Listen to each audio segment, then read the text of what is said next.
I'm going to walk you through a 4-step process that I think puts business on easy mode. And so whether you're just getting started or you're already making tons of money and are just trying to make more, this process just works. And I've done it in tons of different portfolio companies and companies we've advised. And just to give you a little bit of context, as of last year, our portfolio at acquisition.com did over $250 million in aggregate revenue. And I say that not as a promise that if you do this, you're going to get that outcome, but that this works. All right. So that being said, let's dive in. Step number 1, get the ad. So we have to fundamentally show something to someone in order for them to find out about our stuff, right? Can we agree on that? If the answer to that is yes, then the first step here is that we're going to have some sort of advertisement. Now, that ad might be somebody reaching out. It's an advertisement, literally letting people know about stuff. It could be a paid ad. So it could be an interruption-based ad that happens, on any social media platform. It could be a piece of content like this that says, hey, go buy this thing. Now, between all the different ways of getting customers, paid ads versus content versus outreach versus maybe the exception being affiliates, paid ads is the most, the fastest to scale because one guy with buttons and good creative could scale it to the moon. Right? And so it's all about skill when it comes to creating paid ads. Now, I'm going to just use this as our placeholder, but if you're trying to get into paid ads, then I'll give you 2 little frameworks that have worked really well for me. All right. So number 1, and this is a new one, which is absolutely murdering it for us, is what I'll call organic plus CTA. Very complicated. All right. So what is organic plus CTA?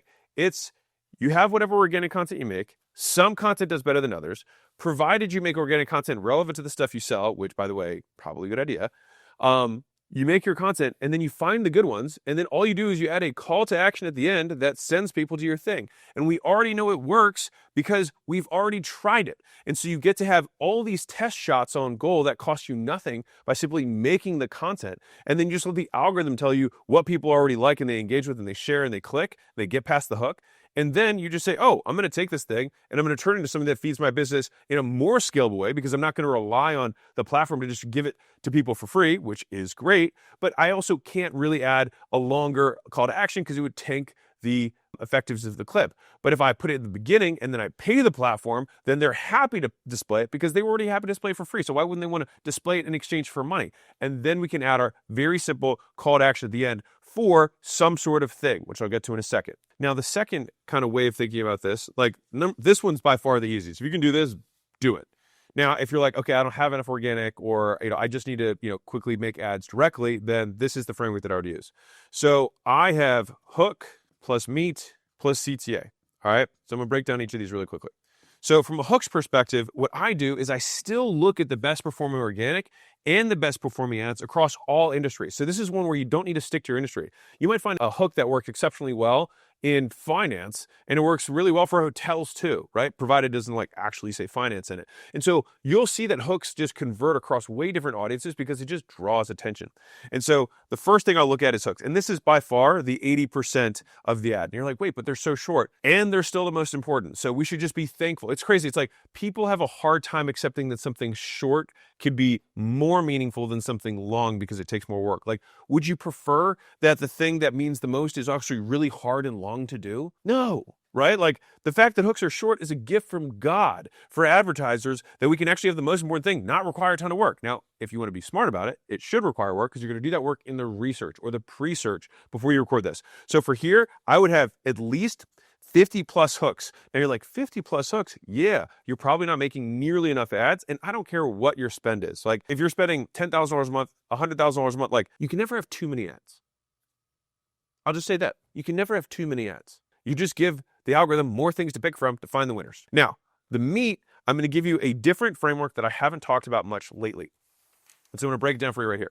All right. This is 4-step persuasion. And I just think it's just so easy to understand. So this is how I think, this is my mental framework, all right, for how I actually make persuasive advertisements, copy, pitches, whatever, right?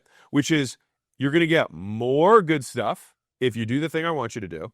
You're going to get less bad stuff if you do the thing I want you to do. And if you don't do the thing that I want you to do, you're going to get more bad stuff and you're going to get less good stuff. That's it. 4 different angles that you can hit on any action I want you to take. So if you sign up for the gym, you're going to feel better. I'm making this obviously really simple. You're going to get more good feels. You have more energy. You're gonna sleep better. All that stuff's good. Now, what's the inverse of that? You're not going to feel the brain fog that you've been feeling. You're not going to feel as lethargic. You're not going to have your kids out playing and feel like you can't play with them and feel like a bad parent. We're going to get rid of all that. Minus negative thing. The only thing easier, than taking this small action today is not taking that action. But the thing is that if you don't take that action, then whatever brain fog you're feeling right now, the current weight that you put on over the last 5 years, let's push it out 2 or 3 years. How much more weight are you going to be? Like if you're 50 pounds overweight now, what are you going to feel like at 70 pounds overweight? It'd be way worse, right? You don't want that. Also, all those memories, when you think about the happiest memories that you have with your kids, with your family, like those are going to decrease. You're going to have fewer of those because you physically can't do that. And so the only thing easier than taking action is not taking action at all. And so if these are the things that you want, you should do this thing because that way we can avoid this stuff. That's it. Very straightforward. And this is what constitutes our meat. Now, I did a very simplistic example. If I want to make that more interesting, right? And if you want to how do you create unique copy? This is a little advanced tip for you. All right. So pro tip, break down the terms. So what does it mean? So if I say you're going to feel better, right?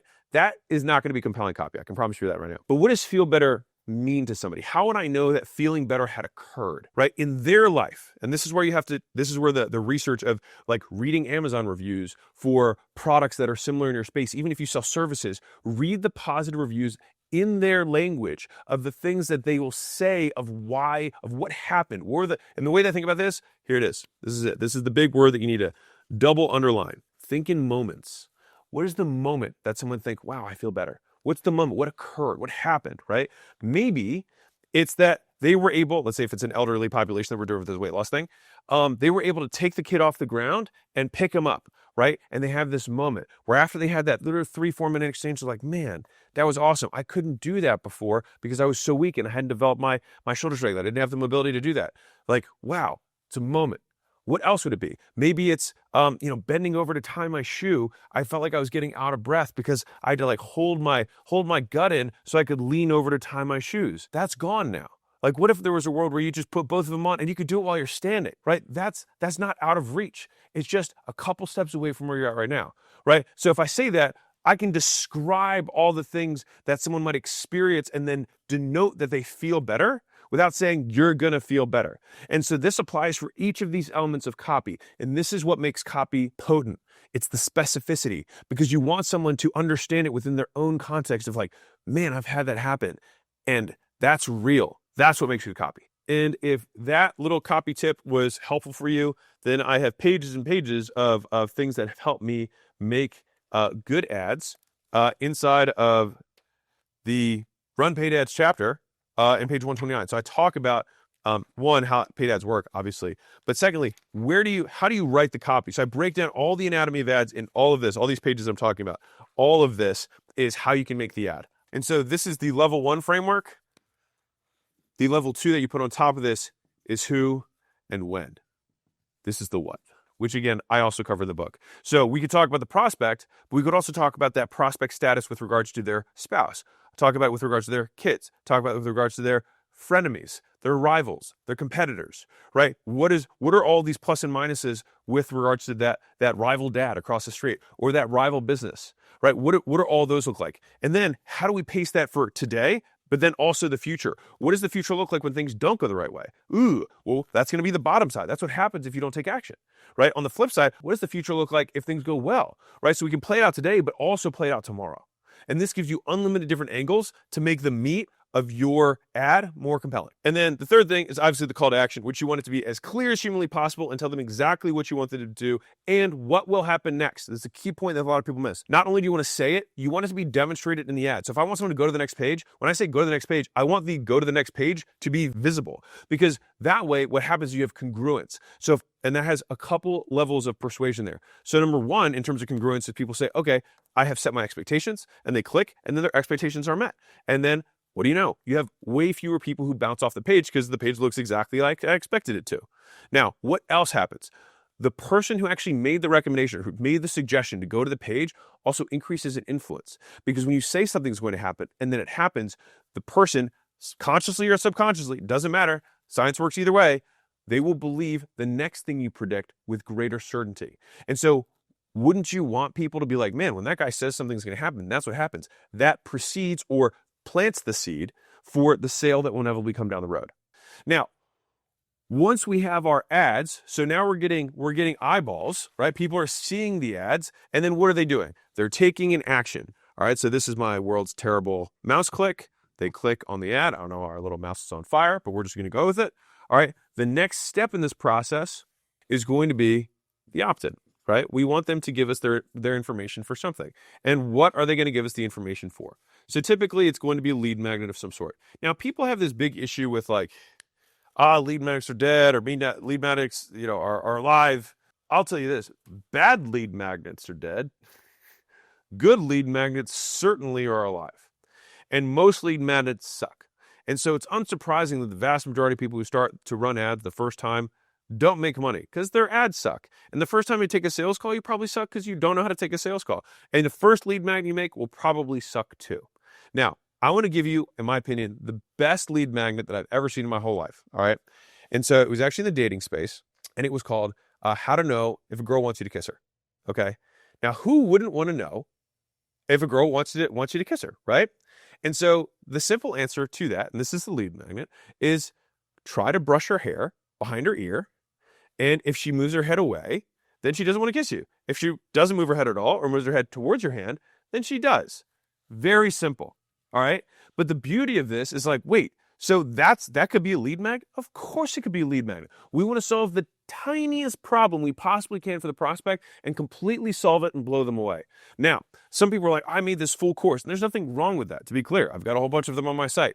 The thing is there's going to be a certain amount of information that is required in order for a customer to make a decision, period, right? I would toss out the idea of emotional buyer, logical buyer, and just replace that, and this is how I think about it, as high information and low information. How much information does someone need in order to make a purchasing decision? Some people need less, some people need more, but if you provide more to everyone, you will close more people overall. And so a lot of us are trying to add to straight money, and there are going to be those people who will just see an ad, watch a video, and then buy something. That happens. They are the minority. They are the crazy people, and we are grateful for them because they allow all of the machines to work. But for the other 97% of people, they usually need a little bit more time, a little bit more information in order to make the decision. And we have to facilitate that. So there's going to be two paths that people are going to self-identify as we go through this to maximize our monetization of the advertising that we do to make the most money. Now, the lead magnet that I just explained, which was just have the girl brush the girl's hair behind her ear, you can fill it out. So what type of lead magnet is this?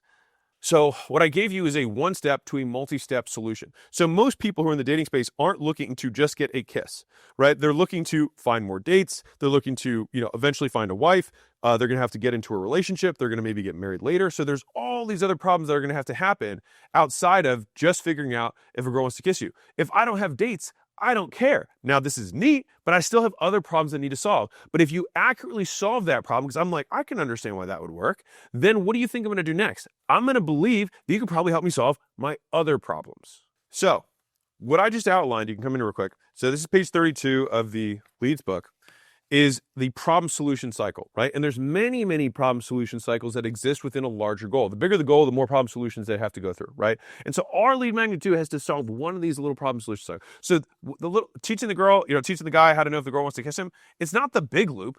It's just one of these tiny itty bitty loops. That's all it is. But now I think, well, if you help me solve that one, I'll bet you could help me solve the rest of them. Now, what type of lead magnet is this? So the type of lead magnet, you could reveal a problem, which would be like, the reason that you're not getting responses in your DMs is because of this. So if I show them a framework for what a DM is supposed to be, I've revealed the problem of why they're not getting responses. Now, the other side of this is that I could say, hey, I'm going to give you a free trial of my dating thing. Like, this is another type of lead magnet.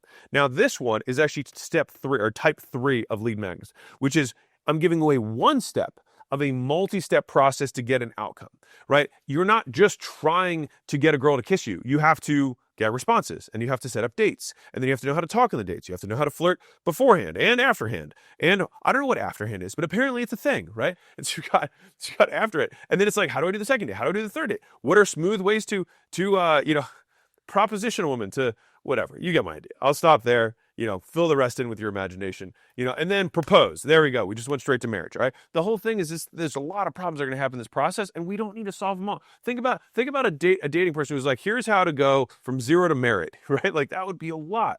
Like we just have to solve the problem that's in front of them today. Now, one of the other issues with the lead magnet is it made for the right avatar? And this is a big one. And this is like, people mess this one up a lot.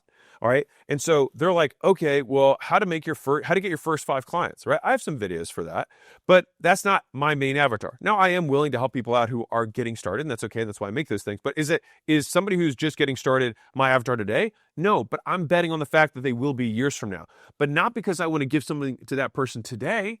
Right? And so if you have a spectrum of customers that you could potentially service, you want to make sure the lead magnet is perfectly fit for the perfect customer that you want. And if you haven't gotten clear on the type of customer you want, then you're certainly not going to be able to make the right lead magnet. Now, I have a free chapter. I think it's called, you go acquisition.com. I think it's called /avatar. I think that's what it is. But if you go your first avatar, acquisition.com or Alex Hormozi, I'm sure you can find it. But basically, if you're not sure how to pick your avatar, that chapter explains it. It was actually kind of like a single that I released after the Offers book. I recommend you check it out. Anyways, now, once we have our lead magnet, we have their information. So what is that going to lead to? We're going to need to lead to something that's going to sell them, right? Who's going to warm up the prospect, all right? And so this is where we get our video sales letter. This is a VSL, all right? It's just a fancy term here. Fancy, smancy. By the way, if you want an example of a lead magnet, this is one that we have. So you can check this out. So $100 million scaling roadmap. This is for business owners, right? So if you're a business owner, you're trying to scale, then you're going to be at one of these 10 stages of scaling. And so what problem can I solve for you today?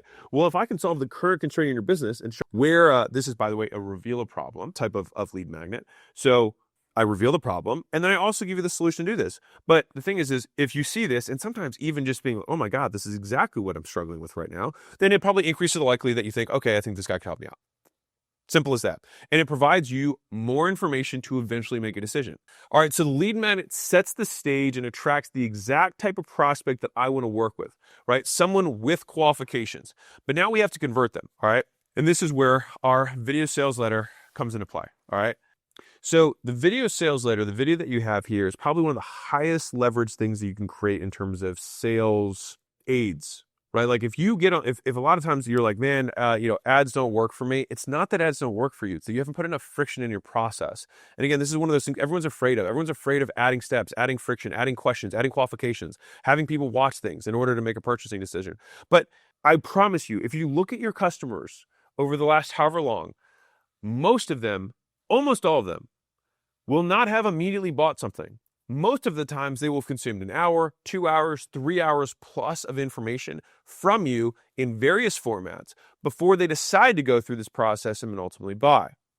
And so what we want to do is reverse engineer and facilitate this. Like the big finding I had when I was in Gym Launch was that 78% of customers had consumed at least 2 long form pieces of content. Now I had podcasts, I had books, I had a group that I had kind of the video version of those podcasts. And so 78% had consumed at least 2.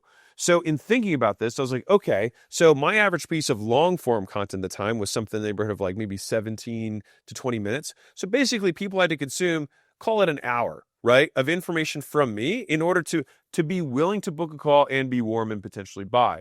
And so I was like, okay, if that's what it takes, why don't I try and force people to do that, to become somebody who is likely to buy? If that's what 78% of people do before buying, well, then why don't I get 100% of my people to do the thing that 78% do that are the ultimate buyers? That's the idea. So if you're like, okay, VSL, what do I put inside this video?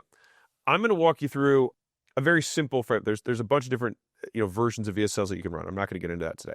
But people overcomplicate this, all right? They want to make this seem like this big box of black magic. And I've made so many video sales letters in my life that I can tell you there is no big box of magic. And I'll give you 2 different structures that work really well, okay? So structure 1 is actually very similar to a YouTube video. So you're going to go the 5 Ps, which is proof, promise, pain, plan, picture, okay?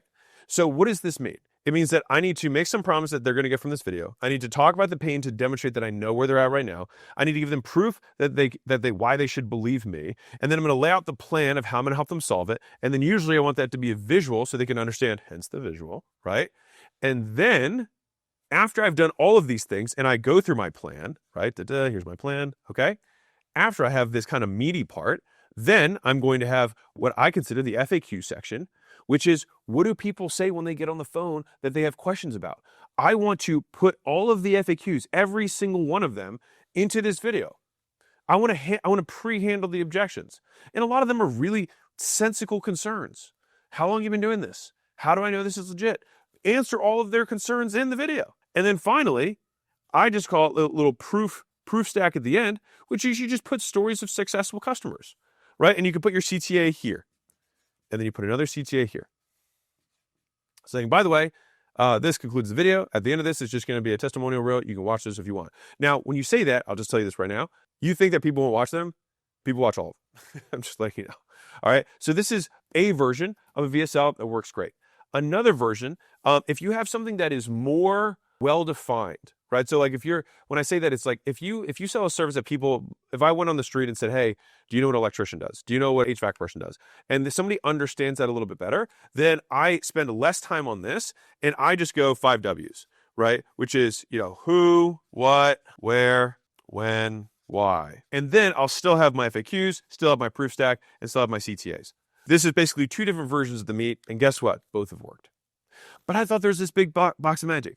All we're doing is answering all the questions that someone might reasonably have before making a purchasing decision, so that when we get on the phone with them, we can just help them make a purchasing decision rather than having 2 calls where we're giving them information before they make a purchasing decision. So right now, let's say that you run an ad campaign and you're like, man, it's taking me like 3 or 4 calls to close somebody. It's because this is the magic of this. If it's taking you 2 or 3 calls, then that tells you that prospects need 2 or 3 hours of information in order to make a buying decision.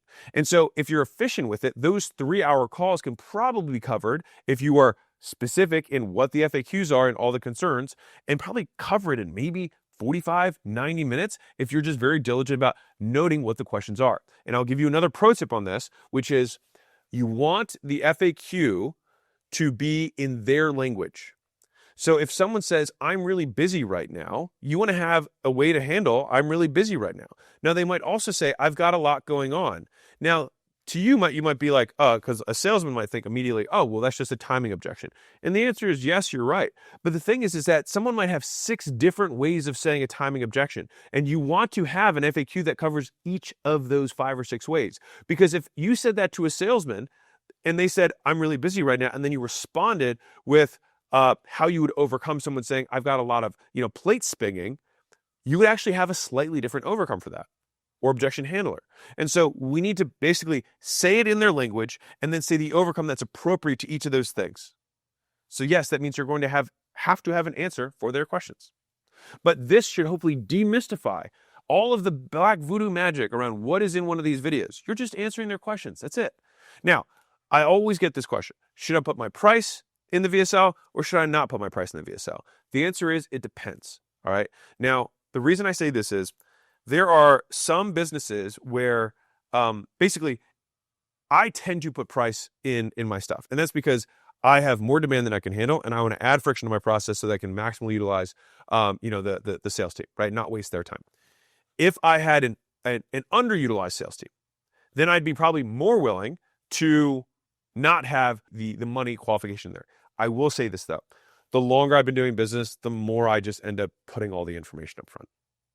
And everyone's always afraid of, what if I tell them, the price? It's like, they're going to find out eventually, right? So I tend to try and cover as many things before the sales call as humanly possible. Okay. So now you've got an ad, they clicked, they got the free thing. Now they've got the video sales letter, which, by the way, pro tip, you can actually put the lead magnet inside of the VSL if you want to.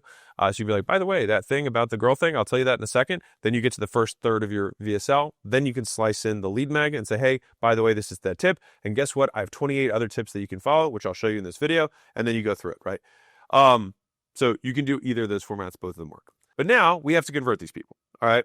So I'm going to put something here, and then something here. Sorry that my little money, that is a phone for everyone born before, 2000 or after 2000. Okay. So what is BANT? I've talked about this before, so I'm not going to hit on this a lot, but you want to make sure they have budget, authority, need, timing. Do they got the money to spend? They have the ability to make the decision. Do they need this thing? And is right now the time they want to buy? If we can answer those 4 things and you do that in the application, or if you have a scheduler, right, where they're booking a call, you make sure that those are the questions that are being asked there. And and here's the tough part, you actually only take calls with people who say they have the money to spend, they have the authority to make the decision, they have the need, and they're willing to move forward now. Now, how much easier of a call do you think it is when someone's gotten value from you? They then fully understand the questions that someone might ask around making a purchasing decision from you. They say they have the money, the time, the need, the authority to do it. Now you're talking to them. How likely is it you think you're going to close them? Way higher than if you didn't have all that stuff, right? So the reason that this process right here is the most efficient way of converting traffic is that it's kind of like a microwave, right? You take someone from a cold prospect to a hot prospect. It's like you can slow cook it, you can simmer it, you can kind of bake it over time. I was like, or you can just nuke that thing. And so this is basically like nuking a prospect. How do we just bomb them with all the, because think about it like this. If someone's like, I've followed you for a year, right? If someone followed short form for a year, and let's say they consumed 5 pieces a week, which would be a crazy amount. It's 250 shorts. Well, the average shorts, let's just be generous here and say it's 30 seconds, which it isn't. All right. So that would mean that they've consumed 120 minutes, about 2 hours. Okay. So we can have them consume 120 minutes over a year and then buy. They've gotten that much information in order to make a sale. Or we can just have them consume all 2 hours up front. And so think about this. Like, I think a lot about sales processes as a plane taking off. This is my Alex's very simple visual. All right, so we've got our plane, right? Here's our plane. Let's put little wheels on our plane. I don't know, just go with it. All right, here's my plane. And we got to put a little back wing thing. Ooh, this is tough. Okay, there's my terrible plane. All right, the thing is could this plane take off on this runway? No, the plane's too big. So I have to increase the size of my runway to give this plane enough lift to take off. The size of this runway is the amount of information that you need to tell the prospect.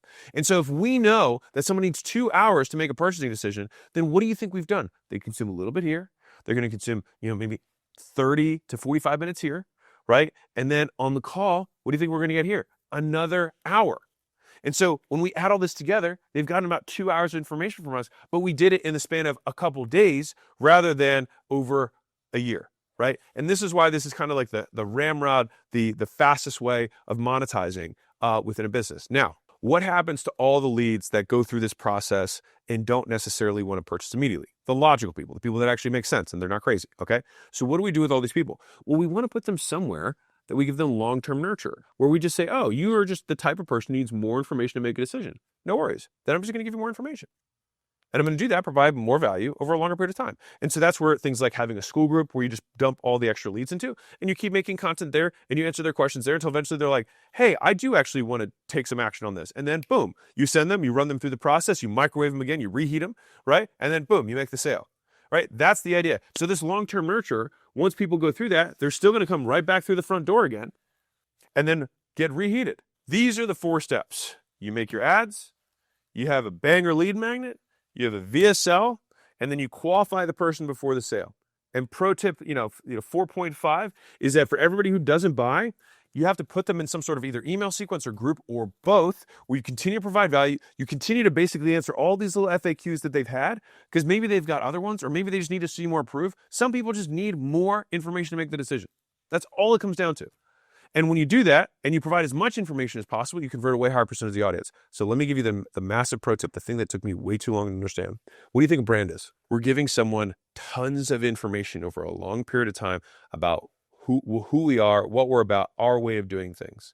And so the reason that brands grow significantly bigger than the people who just do this, like if you just do this, you're going to be able to make some money, but you'll quickly cap.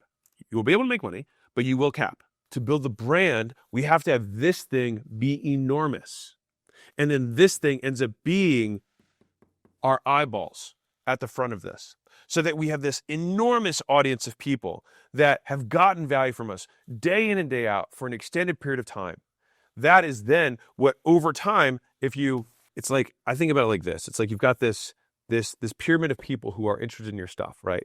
And this is as they, get more information, right? They move up the pyramid. And so all we're going to do is we're going to have these people are the ones who give us money. And all these people aren't going to do anything. They're just going to be like, man, this guy's great, or this gal's great, right? So if we want to grow this little slice here, what do? We grow the bottom, we grow the base. And this fundamentally is what growing a brand is about. You're growing the base so that the top of the pyramid is way bigger than over here, where you have to try and take someone up the elevator using the 4-step process that I just walked through. So that is my blueprint for unlocking your business's maximum monetization potential. And if you want to understand this even more in depth, then you'll love this video where I actually do a full live breakdown of a business owner's funnel. Enjoy.